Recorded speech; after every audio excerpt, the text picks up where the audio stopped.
ছাত্রলীগ যেভাবে করেছে, ছাত্র শিবির ঠিক সেভাবে দখলদারিত্ব কায়েম করছে। জুলাই আগস্ট গণ অভ্যুত্থানের যে চেতনা রয়েছে সেটি ধারণ করে সকল ছাত্র সংগঠন ক্যাম্পাসে ছাত্র রাজনীতি করছে।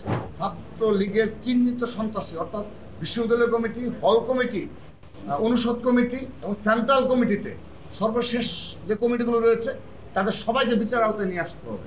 আমরা এখন তাদের কাজের প্রতিফলন দেখতে চাই।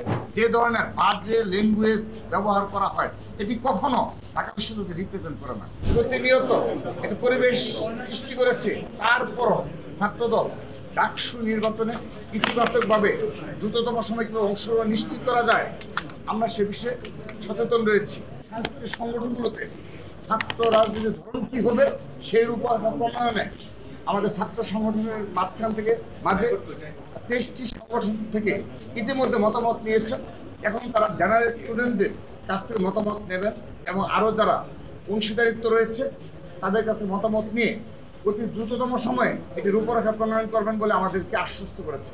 তার পেছনে গুপ্ত রাজনীতি জড়িত, তারা এটি এক বাক্যে স্বীকার করেছে। শুধু তাই নয়, তারা এই গুপ্ত রাজনীতির সংজ্ঞাও নাকি নির্ধারণ করেছে। আমাদেরকে ডিসি স্যার নিজে 5টি ক্রাইটেরিয়া বলেছেন, আমরা তিনটি বলতে পেরেছেন, আর দুটো হয়তো তিনি ভুলে গেছেন।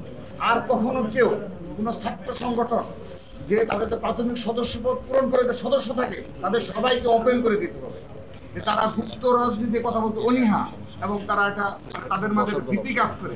আমরা তাদেরকে আশ্বস্ত করেছি আমরা সচেতন ছাত্র সংগঠন হিসাবে জুলাই আগস্ট গণ অভ্যুত্থানের যে চেতনা রয়েছে সেটি ধারণ করে সকল ছাত্র সংগঠন ক্যাম্পাসে ছাত্র রাজনীতি করছে। যে ইতিমধ্যে শাহবাগ থানায় যে মামলা করা হয়েছে সেখানে আরও কীভাবে ইনক্লুড করা যায়, যদিও ডাকসু প্রক্রিয়া শুরু হয়ে গিয়েছে, সে বিষয়ে তারা কাজ করছে। ছাত্রলীগের চিহ্নিত সন্ত্রাসী অর্থাৎ বিশ্ববিদ্যালয় কমিটি, হল কমিটি, অনুষদ কমিটি এবং সেন্ট্রাল কমিটিতে সর্বশেষ যে কমিটিগুলো রয়েছে তাদের সবাইকে বিচার আওতায় নিয়ে আসতে হবে। গণ অভ্যুত্থানে তারা সম্মুখসারিতে ভূমিকা রেখেছে, যদি কেউ থেকে থাকে প্রমাণ সাপেক্ষে তাদেরকে বাদ দেওয়া হবে। আমরা এখন তাদের কাজের প্রতিফলন দেখতে চাই। শনিবারের মধ্যেই তারা এই বিষয়ে আমাদের একটা দৃশ্যমান কিছু পদক্ষেপ গ্রহণ করবে। ছাত্রলীগ যেভাবে করেছে, ছাত্র শিবির ঠিক সেভাবে দখলদারিত্ব কায়েম করছে। যে ধরনের বাজে ল্যাঙ্গুয়েজ ব্যবহার করা হয় এটি কখনো ঢাকা বিশ্ববিদ্যালয়কে রিপ্রেজেন্ট করে না। তারা বলেছে যে এই গ্রুপগুলোতে ঢাকা বিশ্ববিদ্যালয়ের নাম ব্যবহার করে, লোগো ব্যবহার করে ঢাকা বিশ্ববিদ্যালয় রিপ্রেজেন্ট করে, কিন্তু পুরোপুরি একটা অপসংস্কৃতির জন্ম দিচ্ছে যেগুলো পরবর্তী প্রজন্মকে বহন করে চলতে হবে। ঢাকা বিশ্ববিদ্যালয় আগামীতে এই বিষয়গুলো থাকবে, সেখানে তারা অবশ্যই এই বিষয়ে ব্যবস্থা নেবেন, সে বিষয়ে আমাদের নিশ্চয়তা দিয়েছে।